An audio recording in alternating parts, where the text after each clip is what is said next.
இதை விட சந்தோஷமான மாலை என்ன இருக்க முடியும்? என் அருமை தம்பி, இந்தி போராட்ட சமயத்தில் ஒரு கையெழுத்து பிரதியை அடிக்கடி அண்ணா படிச்சாராம். படிச்சுட்டு யார்ப்பா ஒரு அழகா எழுதுறா, அந்த இளைஞரை நான் மீட் பண்ணணும்னு சொன்னாராம். அவரை பிடிச்சிட்டு கூட்டி நிறுத்தினாங்களாம்.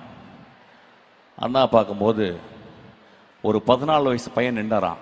அவர் தான் மு. கருணாநிதி.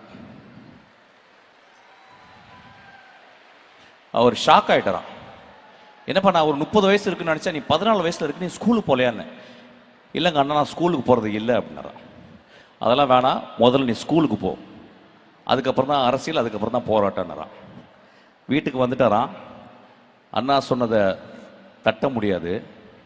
ஆனால் வீட்டுக்கு யோசிச்சுட்டு, அண்ணா சொன்னதை தட்ட முடியாது, ஆனால் நான் தட்டுறேன், அது அண்ணாக்கு தெரியாமல் இருக்கட்டும், கடைசி வரைக்கும் ஸ்கூலுக்கே போகலையும். அவர் ஸ்கூலுக்கு போகாமல் வாழ்ந்ததுனால தான் நீங்கள்லாம் ஸ்கூலுக்கு போகிறீங்க.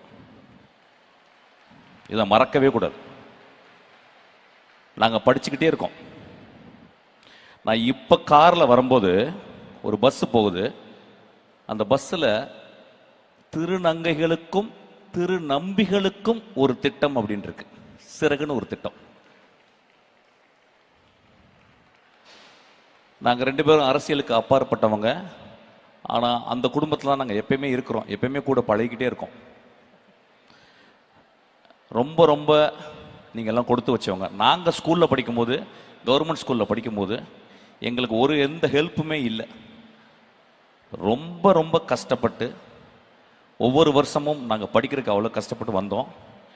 இன்னைக்கு உங்கள் வாழ்க்கையில் இந்த அரசும் முதல்வரும் எனது மதிப்பிற்குரிய என் இதயத்திற்கு சொந்தமான தம்பியும் புன்னகை அரசர் அன்பிலும் 3 பேரும் சேர்ந்து உங்களை பத்திரமா பார்த்துக்கிறாங்க.